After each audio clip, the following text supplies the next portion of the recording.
Hello students. तो बात करते हैं बेटा नेक्स्ट कॉन्सेप्ट की। अलजेब्रा में मैं अब तक आपको बेटा 13 कॉन्सेप्ट करा चुका हूं। अब नेक्स्ट कॉन्सेप्ट 14 नंबर की हम बात करेंगे कि किस तरह से हम कर सकते हैं, क्या क्या वहां कंडीशन हो सकती हैं, किस किस तरह से आ सकते हैं।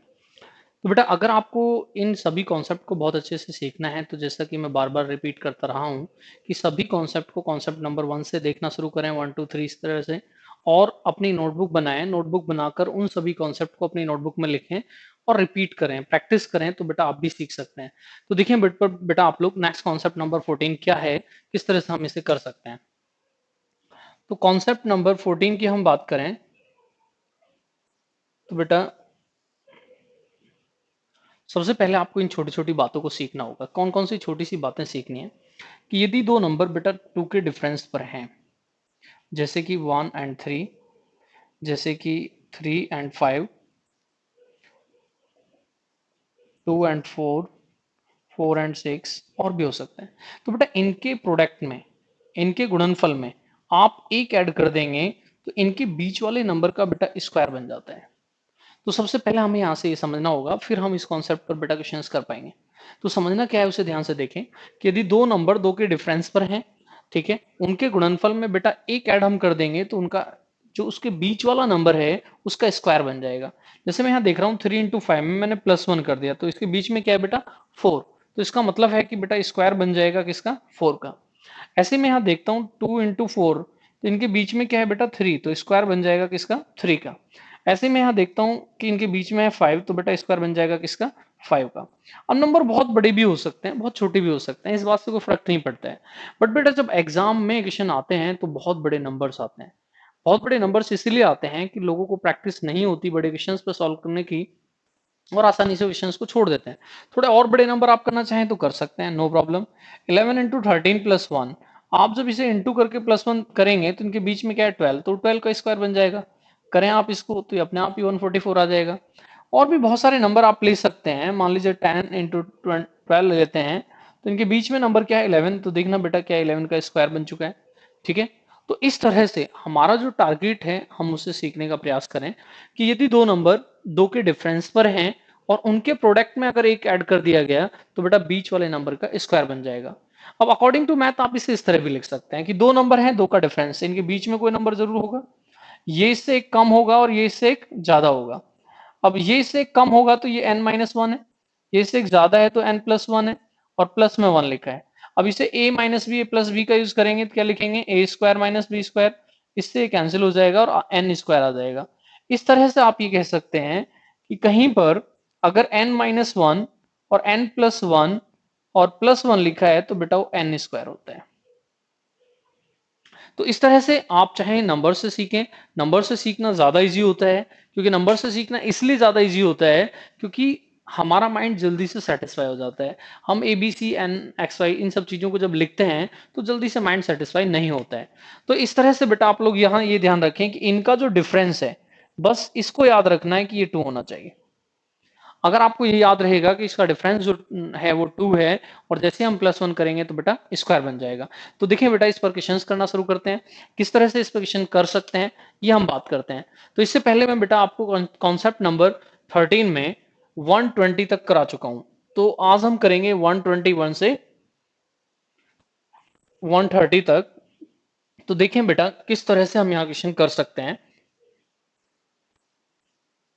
तो बेटा अगर आपके कॉन्सेप्ट बहुत अच्छे से तैयार हो जाते हैं तो आप आसानी से बेटा सॉल्यूशन कर सकते हैं। क्वेश्चन बहुत छोटा है बहुत बड़ा है इस बात से कोई मैटर नहीं करता है, अगर आपके कॉन्सेप्ट क्लियर हैं तो बेटा आसानी से आप लोग सॉल्व कर सकते हैं।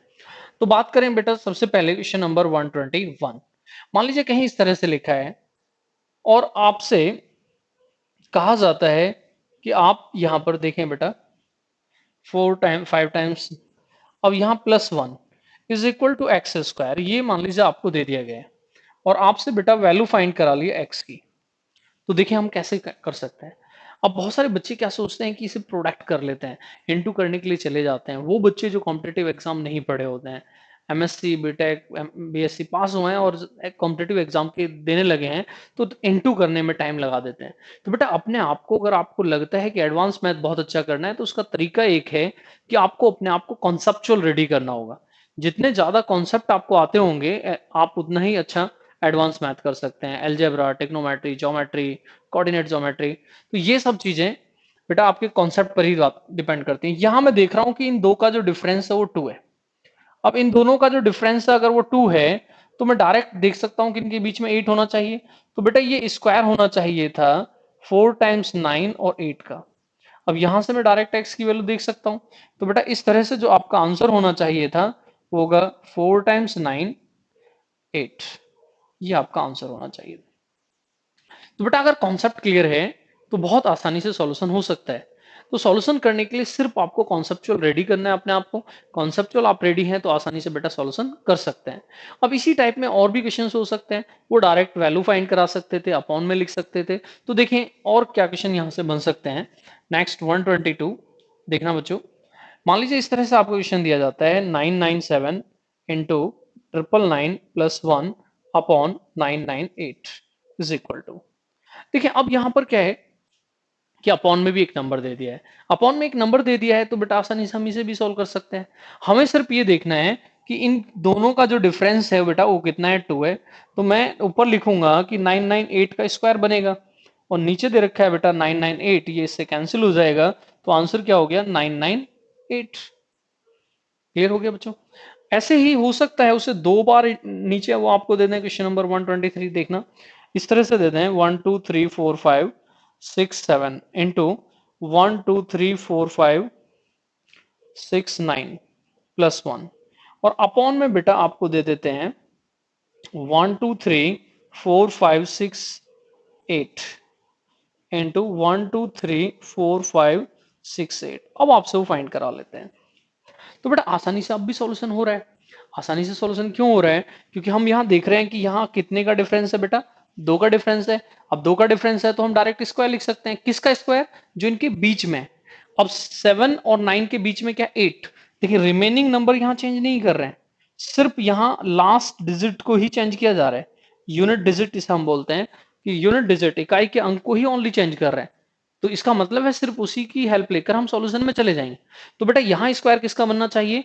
इसके बीच में क्या होगा 7 एंड 9 8 होगा।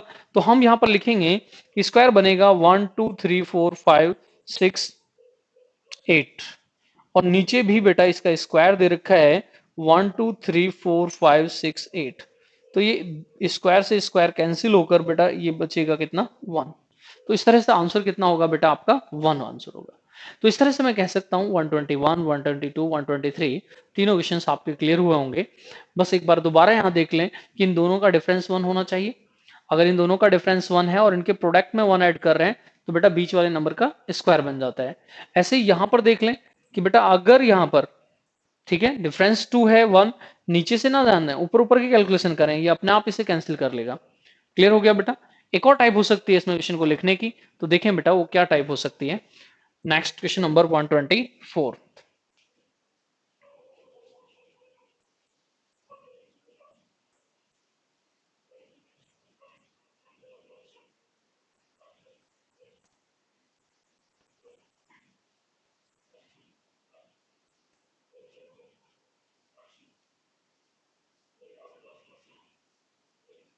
तो देखिए बेटा अगर इन सब चीज़ों को आपको तैयार करना है, आप ये चाहते हैं कि बहुत अच्छे से हम अलजेब्रा को तैयार करें, तो उसका एक ही तरीका है कि अपने आप को आप कॉन्सेप्चुअल रेडी करें। ठीक है, जितना ज़्यादा आप अपने आप को कॉन्सेप्चुअल रेडी करेंगे उतना ही ज़्यादा मैथ आपका अच्छा हो जाएगा। ठीक है बच्चों। तो इसी में देखें बेटा नेक्स्ट क्वेश्चन 124, इसे इस तरह भी वो लिख सकते हैं देखना। इफ आपको इस तरह से देते हैं 333 444 इंटू 333 444 प्लस एक्स और अब आपसे ये कहते हैं is a perfect square number. इसे बता देते हैं कि ये एक परफेक्ट स्क्वायर नंबर है। एक्स की वैल्यू फाइंड करा लें। हो सकता है यहां पर कुछ आपको इस तरह से भी दे दिया जाए। 125 देखें बच्चों, 444 888 666 into 444 888 668 plus 2 and plus x. अब आपसे वो कहें कि परफेक्ट स्क्वायर नंबर है, परफेक्ट स्क्वायर नंबर, फिर वो आपसे कहें कि find the value of x. तो बेटा इस तरह से वो नंबर वहां दे सकते हैं। अब आपको खुद से यहाँ ये देखना होगा 126 कि यहाँ जब वो क्वेश्चन दे रहे हैं तो किस तरह का क्वेश्चन वहां पर आया हुआ है, आप उसे किस तरह से सॉल्व कर सकते हैं। अब जैसे मान लीजिए यहाँ इस तरह का क्वेश्चन आपको दे दिया है 555 777 999 14 प्लस एक्स प्लस वाई, ठीक है। और अब आपसे वो कहते हैं परफेक्ट स्क्वायर नंबर, और ऑप्शन भी जब बेटा दिए जाते हैं तो इस तरह से दिए होंगे, ऑप्शन भी लिख देते हैं क्योंकि कुछ बच्चों के माइंड में कोई बड़ी वैल्यू आ जाए 1 2 3 4, इस तरह से छोटे छोटे ऑप्शन दिए जाते हैं, ठीक है। हो सकता है ओनली एक्स लिख रहे हैं, एक्स प्लस वाई भी लिख रहे हैं। तो बेटा यहाँ से आप ये देखें कि इस तरह से हम 24 25 26 का जब सॉल्यूशन करें तो इस सॉल्यूशन को सिर्फ तब कर सकते हैं जब पहले से कॉन्सेप्ट आता है।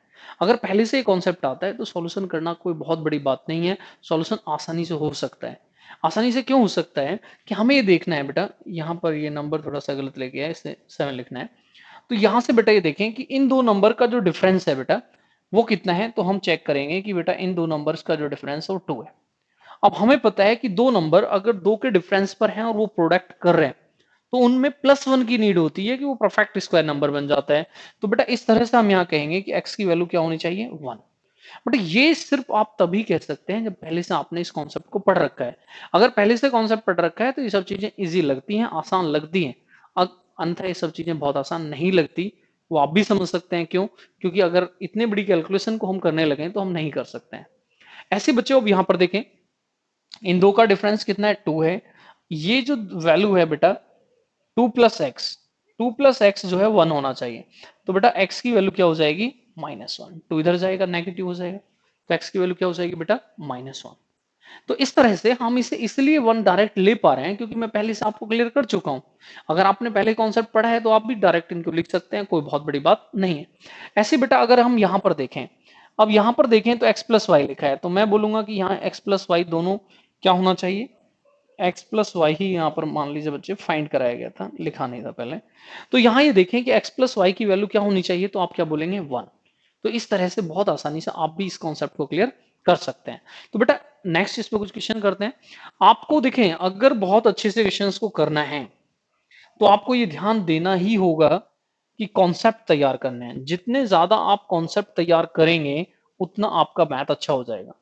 मैंने स्टार्टिंग में ही बोला कि जितने भी मैं कॉन्सेप्ट करा रहा हूं उन सभी कॉन्सेप्ट को आप अपनी नोटबुक में नोट करें तो मैं समझता हूं कि आपका अलजेब्रा भी बहुत अच्छा हो सकता है। बहुत सारे बच्चों के मैसेज आते हैं कि सर एडवांस मैथ अच्छा नहीं हो पाता है, अर्थमेटिक अच्छा होता है। तो बेटा अर्थमेटिक एक प्रैक्टिकल मैथ है। Time and work, profit and loss, percentage, time and distance, वो लाइफ में बहुत ज्यादा चीजें यूज होती हैं, तो बार बार हमारे सामने आती रहती हैं, इसलिए हम उन्हें याद रख लेते हैं। बट अगर हम बात करें एडवांस मैथ में, ज्योमेट्री, ट्रिग्नोमेट्री, अलजेब्रा, ये सब चीजें ज्यादा प्रैक्टिकल नहीं है, तो इसलिए ज्यादा हमारे सामने आती नहीं है, इसलिए ज्यादा याद होती नहीं है। तो इस तरह आपको ये ध्यान देना है कि किस किस तरह से किस चीजों को सीख सकते हैं। तो नेक्स्ट बेटा 127 देखें बोर्ड पर, फिर दोबारा इस टाइप के कुछ क्वेश्चन लिख लेते हैं। मान लीजिए इस तरह का क्वेश्चन आपसे कराया जाता है 999 888 777 666। देखिए कितने बड़े क्वेश्चन लगते हैं, दिखने से आप लोग ट्राई करें। मैं समझता हूं अब आप भी डायरेक्ट कर सकते हैं। अगर पहले से आपने इन्हें कर रखा है तब तो ये बहुत आसान है, आसानी से सॉल्यूशन हो जाता है। और अगर आपने पहले से नहीं कर रखा है तो आसानी से सॉल्यूशन बेटा नहीं होता है। तो देखें आप लोग ट्राई करें 1 2 3 4 5 6 7 8 9 8 7 6 5 4 3 2 1 into 1 2 3 4 5 6 7 8 9 8 7 6 5 4 3 2 2, sorry 2 3 plus 1 upon 1 2 3 4 5 6 7 8 9 8 7 6 5 4 3 2 2। देखिए बेटा ये सॉल्यूशन सिर्फ तभी होते हैं जब आपने पहले से कर रखे होते हैं, आपने पहले से इस टाइप के क्वेश्चन पढ़े हैं, तभी तो आप इन्हें सॉल्व कर सकते हैं। अचानक जब ये एग्जाम हॉल में आते हैं तो सॉल्व होते ही नहीं है। तो इस तरह से आप ये ध्यान दें कि अगर आपने पहले से इस टाइप के क्वेश्चंस को नहीं पढ़ा है तो बेटा आप इन्हें सॉल्व करने के लिए ना जाएं। इन्हें आप सॉल्व तभी कर सकते हैं जब आपने पहले से इस टाइप के क्वेश्चंस को पढ़ रखा है। तो आज के बाद मैं उम्मीद करता हूं आपसे कि आपके लिए भी आसान बन जाएंगे। तो फर्स्ट टाइम ही कोई चीज बहुत बड़ी होती है बेटा, जैसे ही एक बार हम कर लेते हैं तो बहुत आसान हो जाती है। जितने भी क्वेश्चंस हैं जब आप देखेंगे कि फर्स्ट टाइम आए हैं तब उनका शोर बहुत रहता है, जैसे ही धीरे धीरे वो आप सभी को करने आ जाते हैं, मार्केट में आ जाते हैं, तो अपने आप ही छोटे और आसान बन जाते हैं। तो आप लोग बेटा सॉल्यूशन ट्राई करें और सॉल्यूशन बताएं। देखें आसानी से आप भी सॉल्यूशन कर सकते हैं। देखिए सॉल्यूशन करना कोई बड़ी बात नहीं है, बट ये है कि पहले वो हमने कर रखा हो। अगर हमने पहले कर रखा है तो सॉल्यूशन आसानी से कर सकते हैं। एक नया क्वेश्चन एक टीचर के लिए भी करना अचानक बहुत आसान नहीं होता है। ठीक है बच्चों, सॉल्यूशन की बात करें, सॉल्यूशन करने का प्रयास यहाँ पर करें। आप लोग देखें कि आप सॉल्यूशन कर सकते हैं। तो मैं जैसा बार बार आपको बोल रहा हूँ कि अगर आपको अलजेब्रा बहुत अच्छे से तैयार करना है तो एक ही तरीका है कि जो कॉन्सेप्ट बच्चे मैं आपको कराता चल रहा हूँ, इन सभी कॉन्सेप्ट को एक एक करके आप अपनी नोटबुक में लिखते चलें, इन क्वेश्चंस को लिखते चलें। आज 130 हो चुके हैं, कॉन्सेप्ट नंबर 14 आज हो रहा है ये आपका। तो नेक्स्ट जब हम 15 को करेंगे तो 131 से हम लोग स्टार्ट लेंगे।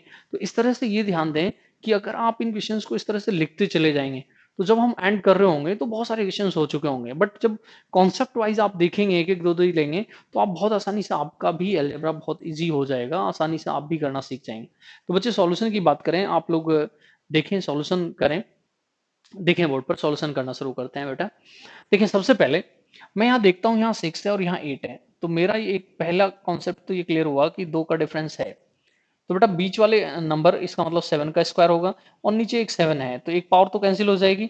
तो बेटा जो नीचे लिखा है यही अपने आप में आंसर बन जाएगा, 9 9 9 8 7 7 एंड 6 6 7, क्योंकि स्क्वायर जब कैंसिल हो जाएगा एक पावर इससे कैंसिल हो जाएगी। ठीक है बच्चे, अब यहां से ऐसे ही बेटा ये लिखा है, देखिए यहाँ 1 लिखा है, यहाँ 3 लिखा है। ठीक है, तो डिफरेंस बेटा 2 है, तो आप कहेंगे यस डिफरेंस बेटा 2 है। और यदि बेटा डिफरेंस 2 है तो आप ये कहेंगे कि इनके बीच वाला 1 और 3 के बीच में क्या है 2, तो बेटा यही अपने आप में आंसर बन जाएगा, यही अपने आप में आंसर बन जाएगा। क्लियर हो गया बेटा। अब यहाँ देखिए क्वेश्चन नंबर 29 और 30 में, तो 29 और 30 में हम क्या देख रहे हैं कि यहाँ बेटा आप देखें 3 और यहाँ 5, दो का डिफरेंस, तो बीच वाले नंबर इसका मतलब 4 का स्क्वायर बनेगा, और 4 का स्क्वायर नीचे दे रखा है, दो बार ये लिखा हुआ है, इसका मतलब कैंसिल हो जाएगा, और कैंसिल हो जाएगा तो आंसर क्या हो जाएगा 1। तो इस तरह से अगर बेटा आपने कॉन्सेप्ट रेडी कर रखे हैं, आपने मैथ को, खासकर एडवांस मैथ को, अगर एडवांस मैथ को कॉन्सेप्चुअल पढ़ा है तो ये बहुत अच्छे से तैयार होता है। प्रॉब्लम हमारे इंडिया की ये है कि एडवांस मैथ पर आप किसी भी राइटर को देख लें तो बहुत अच्छी बुक नहीं है। अब जो, क्योंकि बुक नहीं है तो इसलिए हम कह सकते हैं कि बहुत ज्यादा क्वेश्चंस भी हमें किसी कॉन्सेप्ट पर मिलते नहीं। वो सिर्फ तभी बन सकते हैं जब आप खुद से सोच रहे हैं, कुछ क्वेश्चंस बना रहे हैं, तभी आप कह सकते हैं कि आप इतने ज्यादा क्वेश्चंस बना पाए। तो बेटा यहाँ यही चीज ध्यान रखना है कि जो कॉन्सेप्ट कराया जा रहा है ये ना सोचें यही नंबर आपके एग्जाम में आने वाले हैं, ऐसा बिल्कुल नहीं। नंबर चेंज होंगे, नंबर कुछ भी हो सकते हैं, कोई लिमिट मैथ की नहीं होती है। ठीक है बेटा, आप ऐसा ना सोचें कि यही सब कुछ आने वाला है, बस आप कॉन्सेप्ट पर ध्यान दें कि कॉन्सेप्ट क्या है। एक बार मैं फिर यहाँ लिख दूं, मैंने आपको बताया था कि n-1 और n+1 और +1 तो ये n स्क्वायर होता है बेटा। तो बस आपको ये देखना था कि इन दो का जो डिफरेंस है बेटा वो 2 है, ये चीज सिर्फ हमें देखनी थी, और इसी चीज की हेल्प लेकर हम सॉल्यूशन तक जा रहे थे। ठीक है बच्चों, तो यहां से हम बात करें, एक और क्वेश्चन बचा है बेटा आपका 130, सॉरी 130, 130 को फिर देख लें बेटा यहाँ से कि यहाँ 2 है और यहाँ 4 है। ठीक है, अब यहाँ 2 है और यहाँ 4 है, तो बेटा डिफरेंस 2 है, यस आप कहेंगे कि डिफरेंस 2 है। तो बेटा बीच वाले नंबर का स्क्वायर बनेगा, इसका मतलब स्क्वायर किसका बनेगा 3 का स्क्वायर बनेगा। 3 का स्क्वायर बनेगा तो देखिए नीचे भी 3 3 दो बार है, तो बेटा बाकी नंबर तो यहाँ कॉमन ही होने वाले हैं ऊपर नीचे, बस यहाँ 3 का स्क्वायर बन जाएगा और यहाँ भी 3 का स्क्वायर बन जाएगा, इसका मतलब ये कैंसिल होगा, तो बेटा आंसर आंसर क्या होगा 1। तो इस तरह से हम कह सकते हैं कि ये कॉन्सेप्ट आपको बेटा अच्छा लगा होगा, कॉन्सेप्ट आसानी से क्लियर हुआ होगा। अगर आपको लगता है कि कॉन्सेप्ट आपके लिए अच्छा है और आपको ये क्लियर हुआ है, तो अपनी फैमिली में अपने बच्चों को या अपने भाई-बहनों को या अपने दोस्तों को आप इस कॉन्सेप्ट को शेयर ज़रूर करें, जिससे कि सभी को इसका बेनिफिट मिल सके और सभी को ये कॉन्सेप्ट क्लियर हो कि इस तरह के जब बड़े क्वेश्चंस लिखे होते हैं, तो आसानी सॉल्व हो सकते हैं। लेकिन जितने भी बड़े क्वेश्चंस हैं, वो एग्ज़ाम में आते ही तब हैं, जब उनका डायरेक्ट कोई कॉन्सेप्ट है, डायरेक्ट कोई लॉजिक है, तभी वो बेटा एग्ज़ाम में आ सकते हैं। तो उम्मीद करता हूँ कि आपको ये कॉन्सेप्ट बहुत अच्छा लगा होगा। आसानी से आप भी इस कॉन्सेप्ट को सीखे होंगे। अगर आपको लगता है कि कॉन्सेप्ट अच्छा है, तो दूसरे बच्चों के साथ भी शेयर करें। दैट्स ऑल बच्चों, बाय बाय।